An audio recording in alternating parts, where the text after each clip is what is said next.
it. This is something else. Even at Ohio State, where it's okay, we should be accustomed to this. We should be used to this. We should not be overwhelmed by this. This is still really, really special. And so, Steve, we're going to start with you in regards to the kind of the vibe or the magnitude that you're getting from all of this. Well, yeah, I mean, Ohio State's had a lot of close calls in recent years when you think about everything that's happened. And they got back to the championship in this star-crossed crazy season here in 2020-21. And they have an opportunity to upset Alabama, a full touchdown favorite here in the championship game, to win the national championship. Ohio State hasn't played for the championship since winning it in 2014. It's been somewhat of a closed shop with Alabama and Clemson kind of trading it back and forth. LSU obviously broke in last year with Joe Burrow, a one-off, as the kids like to say. Hadn't seen him before and probably won't see him again for a while. But, I think that Ohio State's win over Clemson is so big from a perception standpoint that people had basically just looked at it as Alabama or Clemson every year, as they were the top two programs in college football. And now Ohio State's kind of pushed its way back up onto that top line again. They've been recruiting at such a high level that this was inevitable at some point that they were going to get back up there into the championship game.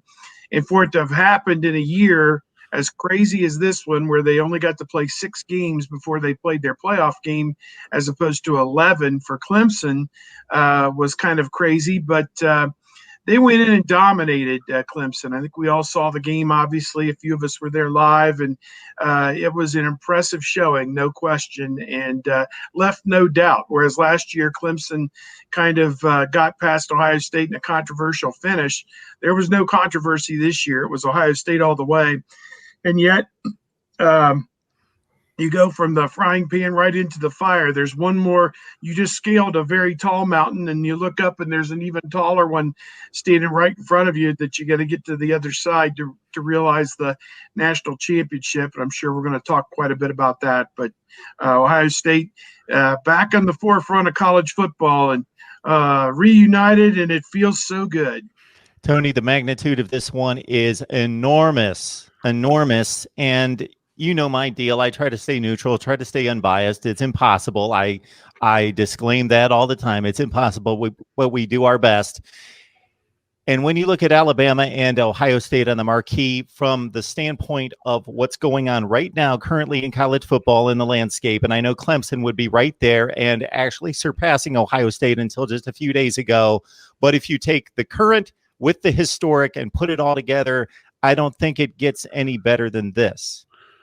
No, I would agree with you as well. And the reason, in my opinion, the Clemson win was so big is because it has been a top 3 of Alabama, Clemson, and Ohio State, with Ohio State being the clear, I think, number 3 in that grouping. And yet, if you look at the game last year, where they were clearly better than Clemson but lost that game, and then this year clearly better than Clemson and dominated and won the game, you could make the argument that Ohio State has leapfrogged over Clemson and become 1 and 2 with Alabama.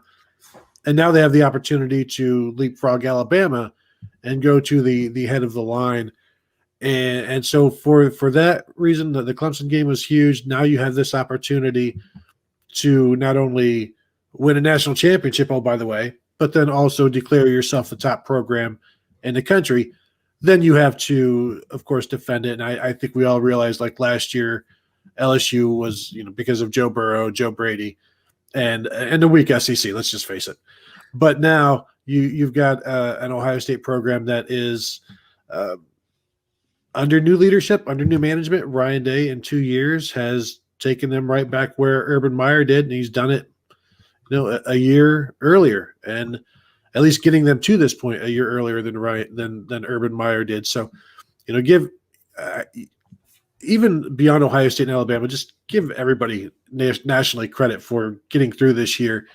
And Ryan Day has always said, whoever handles this situation, this pandemic, the best will come out the better for it. The team that wins it all will have handled it best. And I don't know that Ohio State has handled it best, but they sure have had a lot to handle, and they've handled it a lot. But maybe just getting through it as best they can, having players step up, that's as important as simply eliminating the virus, because different schools have done it different ways. But if you've got enough guys to step up and fill roles, then that is another way of handling it better than anybody else. Not that he requires an introduction, but we're joined by Kevin Noon, Buckeye Grove on Rivals. Kevin, great to see you. And for anybody that's ever late on the guest panel, unless they've excused themselves, you can always blame me. I get the link out there way too late, and I should have been on the ball. So Kevin's joining us a few minutes late. My bad. But Kevin, we're basically just taking initial thoughts on the magnitude of this one. Yeah, it's a huge one. I mean, it's one that we're going to be talking about for a long time. Fans will be talking about even longer. 3,000 people who were supposedly in attendance for this game. I guarantee you within 12 months, there'll be about 75,000 Ohio State fans that would say that they were there to see this game, this win against Clemson, finally breaking through against the Tigers. A lot of demons were exercised in this one. I think it felt good for Ohio State fans. I'm never truly a lot of kumbaya on message board culture, but there was some kumbaya afterwards. People were happy the way that Ohio State was able to answer the adversity. Clemson comes out on its first drive, marches down the field, just really kind of does what it wants to do to the Ohio State defense. Ohio State forces a 3-and-out. Clemson then on its next drive scores as well. So I think a lot of people are saying, well, this is going to be one of these outscore them type of games. If we can stop them 50% of the time, maybe we'll be able to figure something out. And then Ohio State shuts them down for quite some time, the rest of the half, at that matter. And when the Ohio State defense is working and the Ohio State offense is working, it's a very scary team. And we can sit there not to get too far ahead of ourselves and start talking about the Alabama game, but people are already kind of trying to liken this to 2002, 2003, that Miami team that they had to take on. But, a very different type of situation. But, this Sugar Bowl game really checked off a lot of boxes. I think was really a coming out party for a lot of players. And for just how many weeks and weeks and weeks we heard that what's wrong with Justin Fields, even with probably hamburger meat for ribs for half of that game, he came out and had himself a hell of a game.